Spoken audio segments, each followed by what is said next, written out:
Welcome to Navigating Life with Vision Loss, an Aftersight original podcast. In each episode, we share stories, insights, and practical advice to help you navigate the journey of living with low vision or blindness. Together, we'll embrace each step with courage, grace, and hope.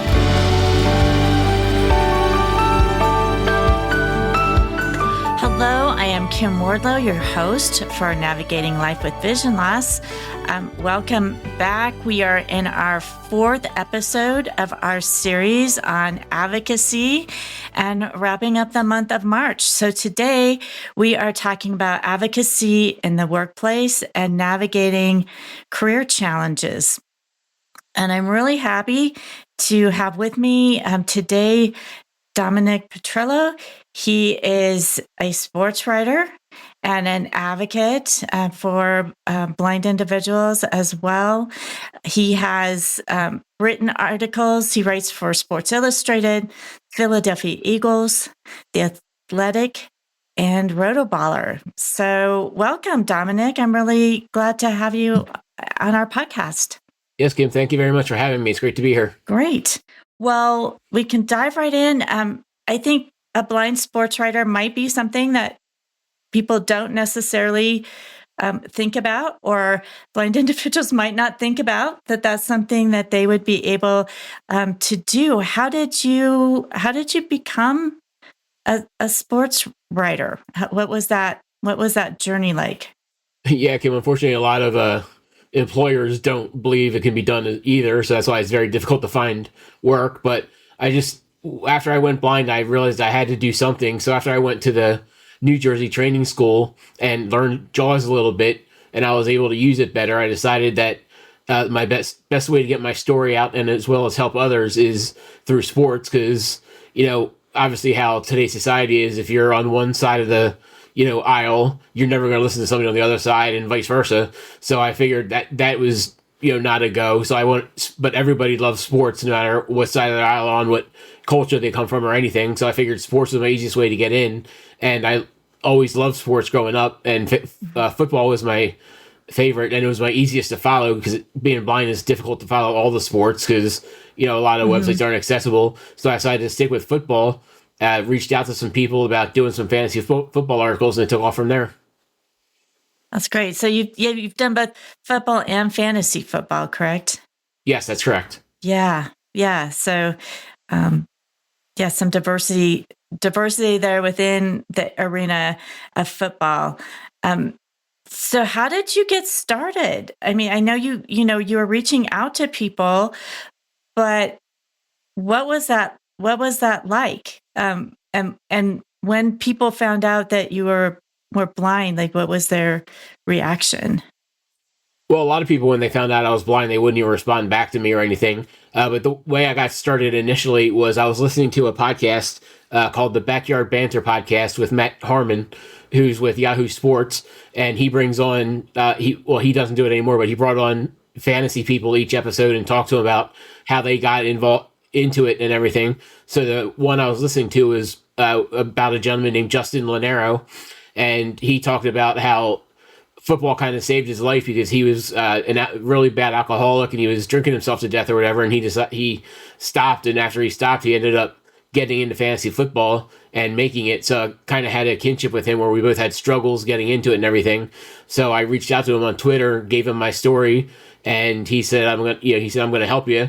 And he put out a post asking if anybody who had any availability or had any work they wanted done or were looking for another writer to reach out to him so they connected with me. And a couple of people reached out, and I ended up starting with my first job was actually free. It wasn't even a job, but it was with Andy Ferris and Andrew Inman. So after they brought me on, I worked with them for 2 or 3 years, and then went to different places as well. Right, and then from there, you just were continually meeting other people and networking. I know you've met all kinds of athletes. I have met a lot of some athletes and some media people, and actually, sorry, it was Andy and Adam Inman. But joined a thing called the National Sports Media Association, and they have a conference every year in North Carolina in June or July, right, like the last weekend of June usually. So I started going down there. I got a chance to meet Charles Barkley there. We hung out at the bar the one night, and he was buying all the drinks for everybody. Met Kenny Albert, who's an announcer for the Fox Sports. Met, and I still keep in contact with Ian Eagle from CBS Sports. He does the Sunday football, and he does basketball, NBA, and everything else as well. So yeah, I've met a lot of great people. I met the writer, or he's the broadcaster for the New Jersey Devils radio. So, just a ton of different people for the Eagles and everything else. So it was been mostly announcers and some writers, and not as much athletes. But I'm hoping to obviously be able to interview some athletes, because I think it'll be able to help me move along if I can interview athletes and get them to open up and speak and everything. It would definitely help. Yeah. So it sounds like networking was kind of a key part of advancing your career. What kind of barriers did you encounter? I mean, certainly you've mentioned sometimes you mentioned to people that you're blind, and oh, well then that's not going to work. But what other barriers, once you had started and maybe were writing for different organizations, were there other barriers that you needed to overcome? There were a few barriers that I still need help with, just because I'm not the best at JAWS, in doing that. So being able to format articles, I'm not great at. But the editors do realize that, and they understand that, so they are willing to work with me on the formatting. A lot of articles, as you know, need like pictures in them, so I can't go through their Rolodex and look for the photos in their like library. So they'll put a photo in there for me. Some of the new editors that don't realize that I'm blind, they'll be like, "Hey, you have to go find a photo. Yeah, we don't have a photo in here." And I just tell them, "Oh, I'm blind. I'm sorry. I thought the editor did that." And they say, "Oh, that's all right. Never mind." So they'll help me out for the most part. But yeah, basically just being able to format things and doing the like finding a photo and things like that is the biggest challenges right now, and also finding enough websites that are accessible to be able to do my research. Right. Accessibility is such a key. As you were talking about photos, I was just wondering if when they publish your articles, if they're audio describing, if there's a description of the photo that they've chosen to go with your article. I think in some cases there are. I don't know in all cases. I know for The Athletic, they don't really use photos, so I don't really have to worry about it there. But it's more Rotoballer. They tend to use a lot of photos, so I do think they have some form of description. But I think, unfortunately, most of it doesn't say like A.J. Brown catching a pass over DeAndre Blunt, whatever. It says, photo number, and then gives like the 87-digit like photo number, and then says, from Getty or from AP or whatever. Right. Copyright AP. Right. Can you talk a little bit more about accessibility and your challenges and how you address that, try to overcome that when you're looking for, for sources and you're looking for information and you come across websites that are not accessible? Yeah, it is quite difficult. There are some major websites that are very inaccessible. I've reached out to a lot of them. Some have emailed me back, some haven't. A couple that emailed me back said, we're not accessible. We have no plans on becoming accessible in the future. And then I put a post about that, on LinkedIn or on Twitter or whatever. And after a couple of years, they got back to me again. So, we're going to start working on it now, but they still haven't. So we'll see what happens with them. That would be actually a very helpful website to become accessible, because it's a great website for any writer to use. Then in other cases, they just said, "Oh, we're not worried about accessibility. We're just getting started on this, so we're not worried about accessibility." Others actually have changed a little bit. Some that are like a pay website, they've given me like a year free subscription just to check it out and see what's accessible, what's not accessible, and then get back to them and stuff. But they still haven't really done anything with that either. So it's very difficult, because a lot of them don't want to become accessible. A lot of them don't know how to become accessible, and that's the key, is helping the ones that want to be accessible but don't know how to be accessible. The ones that don't want to be accessible, you're very rarely going to change their mind. But the ones that want to help and want to become accessible just don't know how. Being able to explain to them how to do it is the key. Right. Well, and I think that type of advocacy is so important. Obviously, it's important to you because you're needing this for your profession, but that would also benefit so many other people if they would make their sites accessible. So that type of advocacy is so important. And I could see where that might be frustrating to come across that over and over and have to continually do that. But oh yeah, especially with giant websites. So, I mean, it's not like some of them that I reach out to are very small sites, and I understand they don't have the manpower to work on it. But other ones, like, and I'll say because I've said it online before, like Sleeper Football or Sleeper Fantasy, they're becoming the biggest fantasy platform in the world. But they've been reached out to by friends of mine who were doing a lot of advocacy work even before I got started. I've reached out to them. Cited people on my behalf have reached out to them and everything, and a lot of times they either ignore you, or in some cases they just block you because they don't want to deal with it. So they don't even, not that they want to respond to you, they just outright block you and email them, so you can't email them anymore because they just really don't care, even though they say they do. And and the other one, like, it's not just for even fantasy, but Grammarly is the other one that originally said they don't care. They, that they're not worried about it and they have no plans on worrying about it. And then like 4 years later, they finally said, all right, we're worried about it, but we're trying to work it out, and they still haven't done anything. So when you're asking folks to change and make things accessible, like what is your approach to that? Obviously, we all know the things that oftentimes are not successful, but what have you found in cases that were successful? Is there some instance you could share where you were advocating for accessibility and it did make a change? Yeah, it's don't come at them as being like frustrated and angry and stuff, because that's just going to put them on the defensive from the jump. You have to come to them with suggestions of how to do things.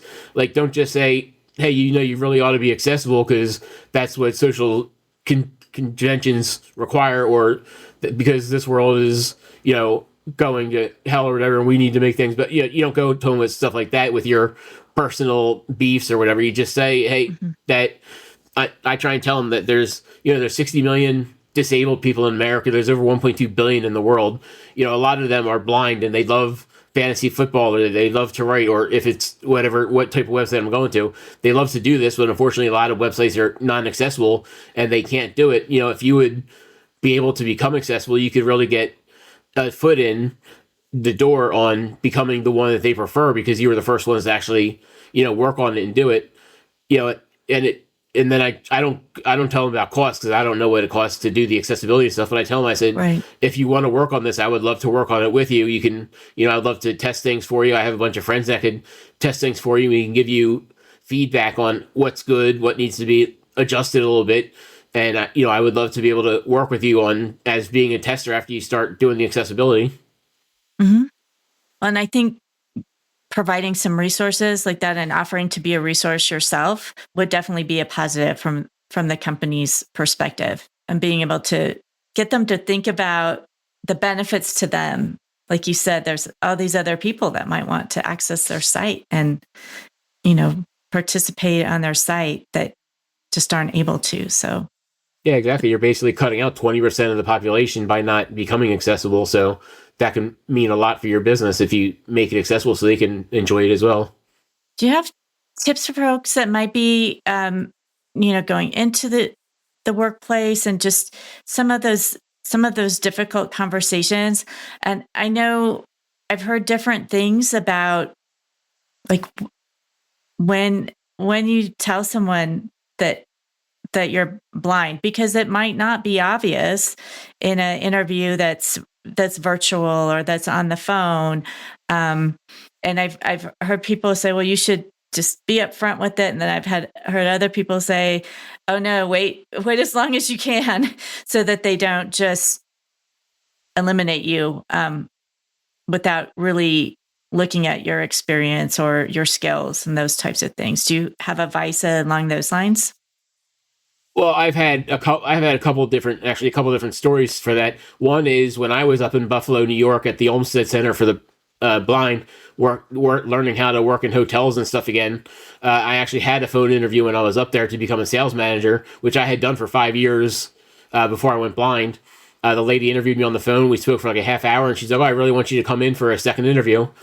I think, and I just like a formality second interview, and then I think we can work together. And I said, that's great. I just want to let you know before I come in for the interview that I am blind. And she said, wait, you're blind? I said, yeah. She said, oh, I can't hire you then. That was the first words out of her mouth.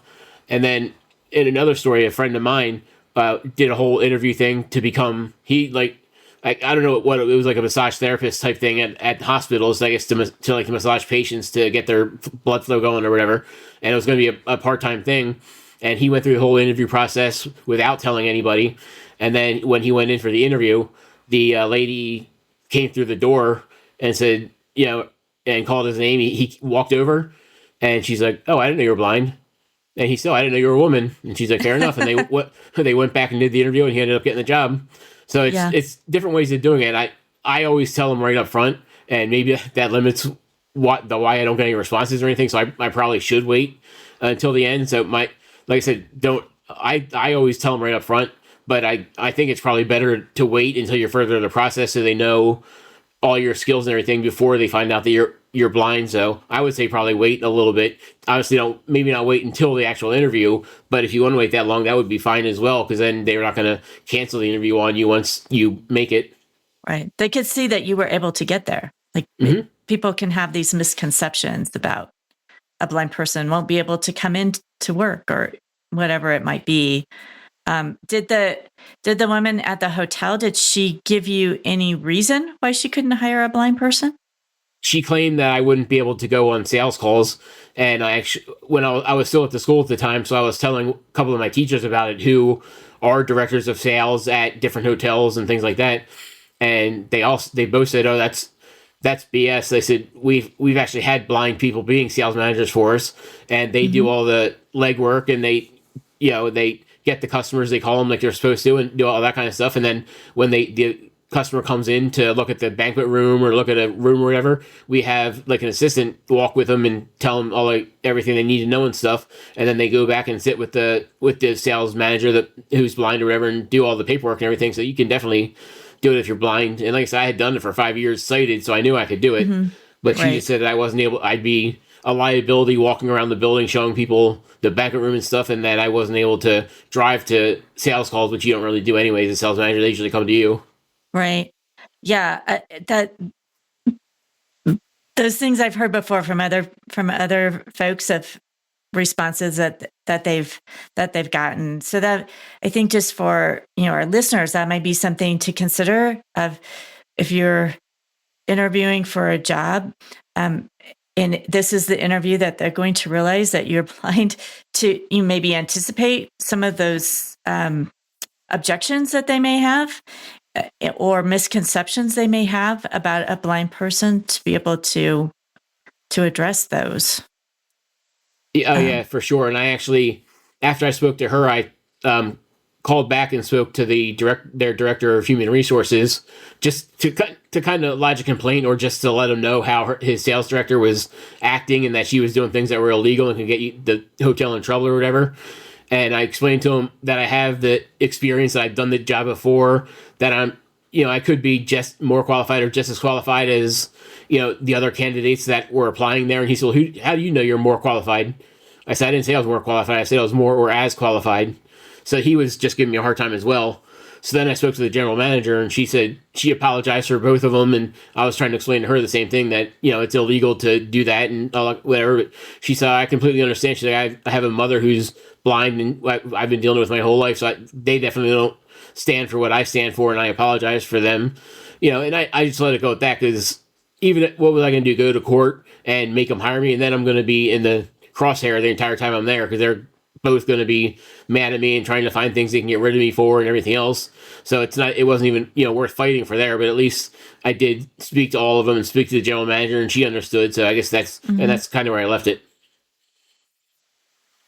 Well, and you don't know what might have happened. She may have had a conversation with those employees or something too later on. There's no way to know that, but maybe. But that event then kind of made you think about, well, what else you could do? Is that the point where you started to think about writing as a profession?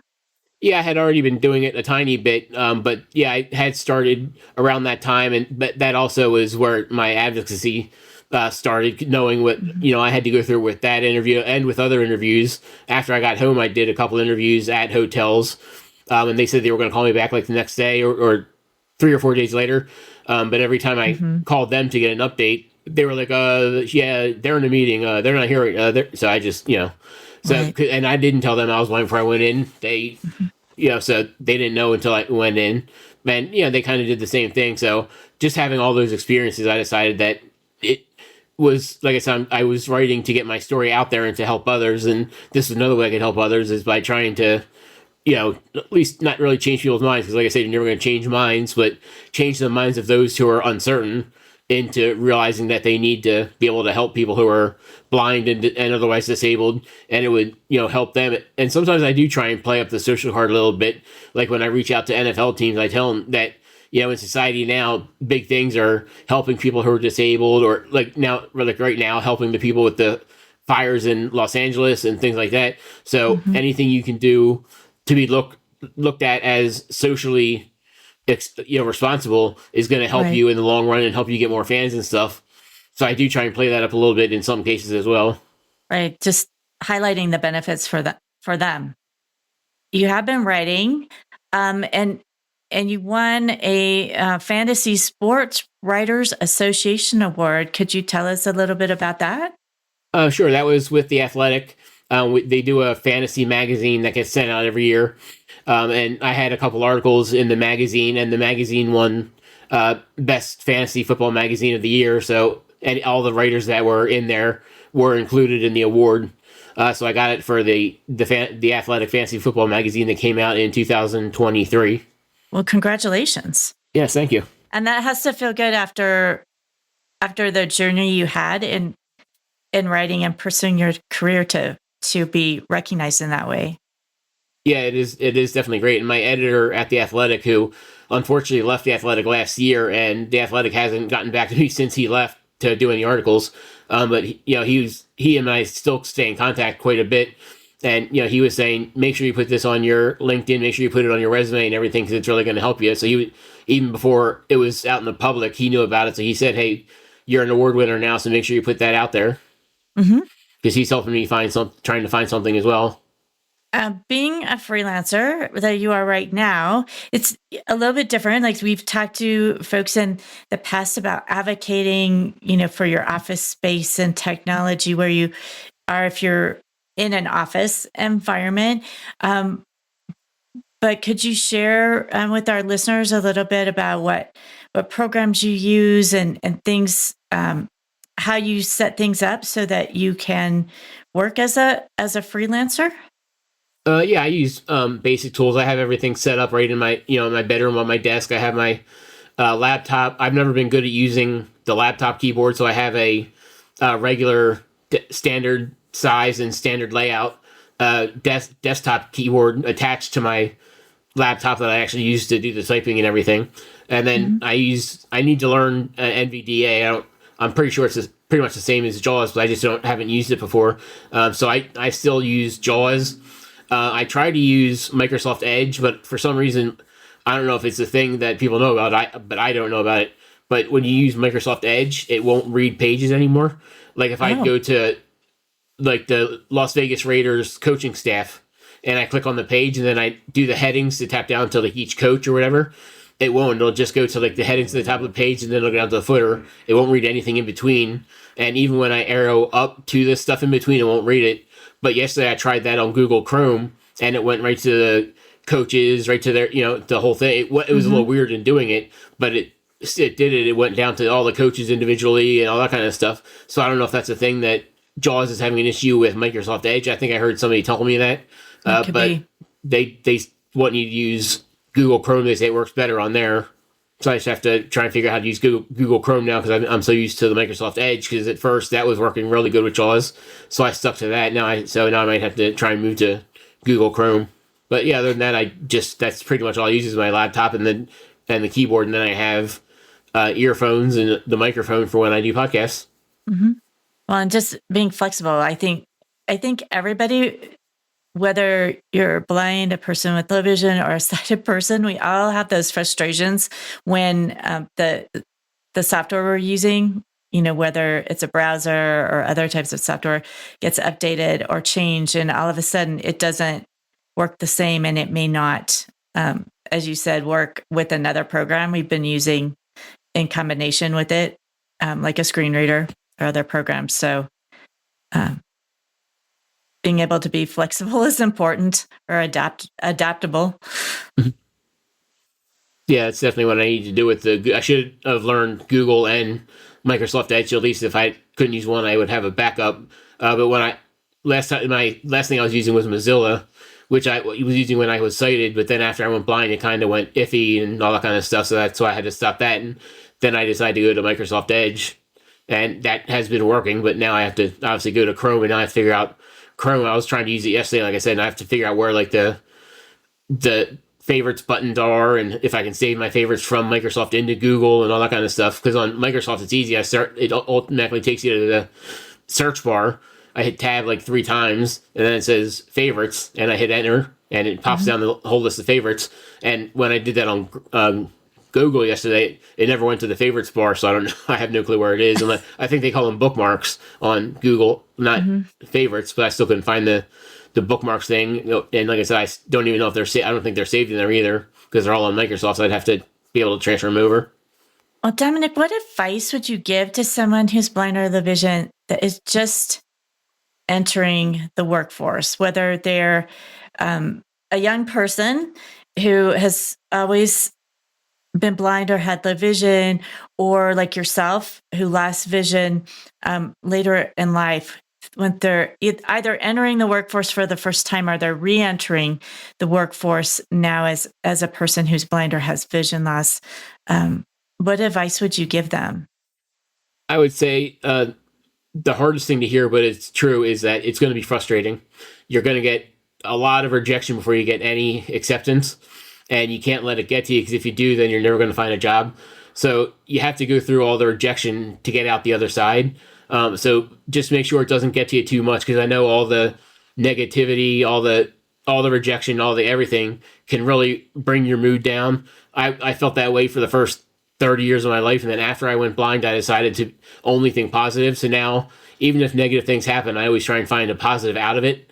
And that has really helped me. So just make sure that you don't get too upset, too frustrated. I know you're going to be upset, you're going to be frustrated some days, and that's fine, but don't let it get to you, because once you do finally find that company that is willing to work with you and understands, then you're going to have a far better, life moving forward, or better career than if you had gotten a job, the first job, just because you'd like that company because it was a giant company. Maybe the smaller company's better for you because they're willing to adapt. Where, like, if you go for IBM or whatever, they may not want to adapt. But if you go to a smaller company, whatever, like Lenovo or whatever, if anything like that, if it's like a mom and pop company, they may be more willing to adapt to help people, because they understand being a small company, how difficult it is. So they're maybe more willing to help people that are in difficulties. So just don't get frustrated, and your time will come. It just may take longer for us than it does for the fully sighted, because we have that. It's not even a perception; it's just the stigma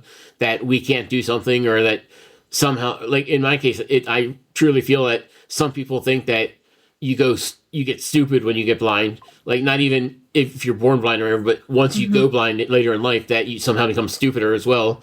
And that's not the case. We're just as smart as anybody else. And in some ways, if you think about it, we're smarter because we can do things in 2 ways. You can only do things in 1 way.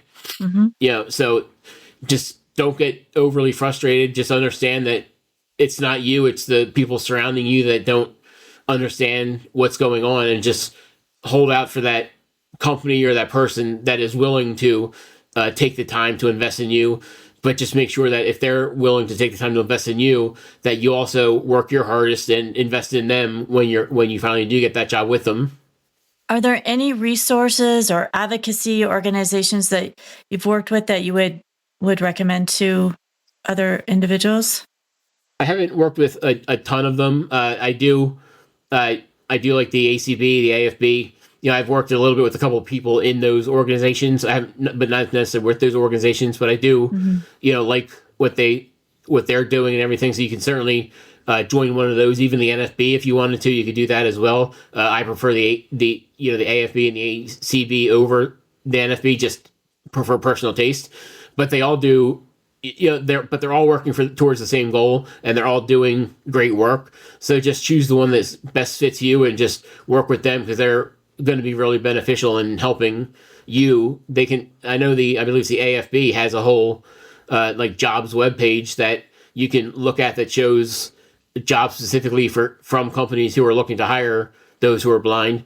So you can always look at their job posts and see if anything fits that you see there. So I would certainly take a look at those resources. Right. Well, that's great advice for folks looking for jobs, especially if you can identify employers that are specifically either open to, or maybe even specifically looking for individuals with vision loss to hire. Yes, and just make sure you look at what state they're posting for, because if they're, like even me, I live right on the border of Pennsylvania and New Jersey. If they're posting for Pennsylvania, even though it's remote, but they're posting it as Pennsylvania, then they would only have to pay me like $7 an hour, because that's what Pennsylvania's minimum wage is $7.25. New Jersey's minimum wage is $15.13. So if they're posting in New Jersey, they have to pay $15 an hour. So just be careful what state they're posting for to see what the minimum wage in that state would be, because you'll make more in certain states than you will others. Even New York's minimum wage is 15 something. That's true. I hadn't thought about that. I mean, I know that's a reality. I know it is here too. Ours is higher as well here in Colorado. But a job posting might not be right in your state or in your town. So to definitely check that. And like you said, even if it's remote, that may affect you. If you could, is there something you would like to tell employers about hiring a person who's blind or has vision loss? Yeah, I would say that we've been through a lot of challenges that a lot of other folks haven't been through. It even in my case, like my personal story, I went blind at 32. The year before that, I got a partial foot amputation. Since then, I've had final stage kidney failure. I was on dialysis for 4 years. I just had a kidney transplant right before Halloween. I've been in the hospital 3 times since then with fluid retention. Gained, over almost 80 pounds just from fluid retention, and just lost 75 pounds in the past week and a half of fluid. So we've been through a lot. Other people have been through similar situations as me, if not exactly the same. So we know what resolution is. We know what determination is to make it. We know what motivation is.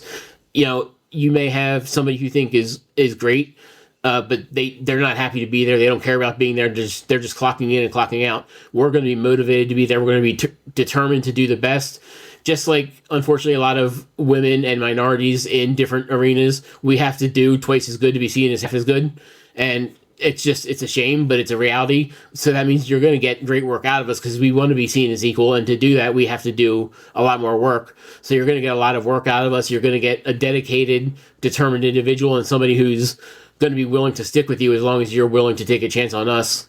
Well, Dominic, thank you so much for talking with us today. I know, as you just mentioned, you've had some things going on personally in the last few weeks, so I appreciate you getting on and talking with us today, and just sharing your experience. If a person had a question or wanted to connect with you, or maybe they could give you a tip about Chrome, is there a place that a person could connect with you? X, yeah, you can reach out to me on X at Envision, which is ENVISIONFF for fantasy football. You can reach out to me on LinkedIn. I'm Dominic, which is DOMINICK, Petrillo, PETRILLO on LinkedIn. Or if you want to email me as well, you can email me at DominickPetrillo@gmail.com. Well, again, Dominic, thank you so much. And I just wish you all the best as you move forward in 2025 with your writing, and hopefully there are more awards in your future. Yes, thank you very much, and thank you for having me. Sure. Thank you, listeners. We'll continue our advocacy plan here as we go along, and we will be entering our 5th week of advocacy So we hope that you'll continue to join us for that. And our next topic for our 5th week as we move into April will be legal advocacy and fighting for equal rights. And so we hope you will join us for that. And just please take into consideration all the things that Dominic shared with us today. If you're a person who is seeking employment, just to be tenacious and persistent and not get discouraged, and connect with other folks as well to be encouraging. Look for those resources of different advocacy groups as you're going through that journey as well. So we just encourage you in that way. If there's any questions or feedback you have for us, we always appreciate that.